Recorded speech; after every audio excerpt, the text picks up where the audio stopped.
మాజీ సీఎం కాసు బ్రహ్మానందరెడ్డి మనవడు మాజీ మంత్రి కాసు కృష్ణారెడ్డి కుమారుడు కాసు మహేష్ రెడ్డి వైఎస్ఆర్సీపీలో ఈ నెల 16న చేరనున్నారు. వైఎస్ఆర్సీపీ ప్రధాన కార్యాలయంలో వైఎస్ జగన్ మహేష్ రెడ్డి కలుసుకున్నారు. మరింత సమాచారం మా కరెస్పాండెంట్ చంద్రకాంత్ అందిస్తారు. చంద్రకాంత్, చెప్పండి, కాసు కుటుంబం వైఎస్ఆర్సీపీలో చేరడంతో ముఖ్యంగా గుంటూరు జిల్లా పల్నాడు ప్రాంతంలో వైసీపీ బలపడుతుందనుకోవచ్చా? వైఎస్ఆర్సీపీ నేతలు ఏమంటున్నారు?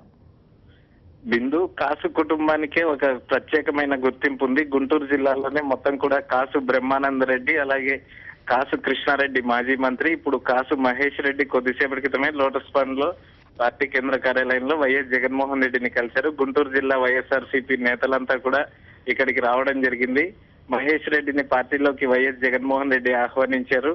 ఈ నెల 16న నర్సరావుపేటలో ఒక భారీ బహిరంగ సభ ఏర్పాటు చేసి మహేష్ రెడ్డి పార్టీలో చేరబోతున్నట్లు ప్రకటించారు. మొత్తం కూడా పల్నాడు ప్రాంతంలోనే కాసు కుటుంబానికి ఒక ప్రత్యేకమైన గుర్తింపు ఉంది. అలాంటిది ఇప్పుడు మహేష్ రెడ్డి వైఎస్ఆర్సీపీలో చేరడాన్ని మొత్తం కూడా జిల్లాకు సంబంధించిన గుంటూరు జిల్లాకు సంబంధించిన వైఎస్ఆర్సీపీ నేతలంతా కూడా స్వాగతిస్తున్నారు. పార్టీ బలోపేతం అవుతుంది. జిల్లాలో కూడా ఒక ప్రత్యేకమైన గుర్తింపు ఉన్న కుటుంబం కాబట్టి ఖచ్చితంగా వైఎస్ఆర్సీపీ మరింత బలపడుతుందని చెప్పి జిల్లా నేతలంతా కూడా చెప్తున్నారు. కొద్దిసేపటి క్రితమే మహేష్ రెడ్డి జగన్ ని కలిసిన తర్వాత 16వ తేదీ పార్టీలో చేరబోతున్నట్లు బహిరంగ సభలో నర్సరావుపేటలో ఒక సభ ఏర్పాటు చేసి ఆ సభలో చేరబోతున్నట్లు ప్రకటించారు. బిందు, రైట్. చంద్రకాంత్, వెళ్ళబోతున్నారా వైఎస్ జగన్మోహన్ రెడ్డి? ఎలాంటి సమాచారం ఉంది బహిరంగ సభకి?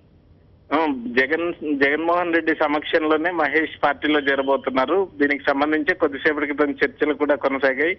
అక్కడ నర్సరావుపేట గుంటూరు జిల్లా నర్సరావుపేటలో మొత్తం కూడా కాసు కుటుంబం అంతా కూడా ఎప్పటి నుంచో నర్సరావుపేట అనేది కాసు కుటుంబానికి ఉన్న చరిత్ర. అటువంటి నర్సరావుపేటలోనే ఒక భారీ బహిరంగ సభని ఏర్పాటు చేసి జగన్మోహన్ రెడ్డిని ఆ సభకు ఆహ్వానించి ప్రజల మధ్యలోనే తాను పార్టీలో చేరబోతున్నట్లు మహేష్ రెడ్డి ప్రకటించారు. దీనికి సంబంధించి కొద్దిసేపటి క్రితం జిల్లా నాయకులందరూ కూడా గుంటూరు జిల్లా అధ్యక్షుడు మరి రాజశేఖర్ తో పాటు ఎమ్మెల్యే గోపిరెడ్డి శ్రీనివాసరెడ్డి, అలాగే ఎమ్మెల్సీ ఉమ్మారెడ్డి, అలా సీనియర్ నేతలంతా కూడా గుంటూరు జిల్లాకు సంబంధించిన సీనియర్ నేతలంతా కూడా కలవడం జరిగింది. ఈ నేపథ్యంలోనే గుంటూరు జిల్లాలోనే ఒక ప్రత్యేకమైన గుర్తింపు ఉన్న కాసు మహేష్ రెడ్డి పార్టీలో చేరడం మాత్రం పార్టీ బలోపేతానికి మరింతగా ఉపయోగపడుతుందని జిల్లా నాయకులంతా కూడా చెప్తున్నారు. బిందు, రైట్ చంద్రకాంత్.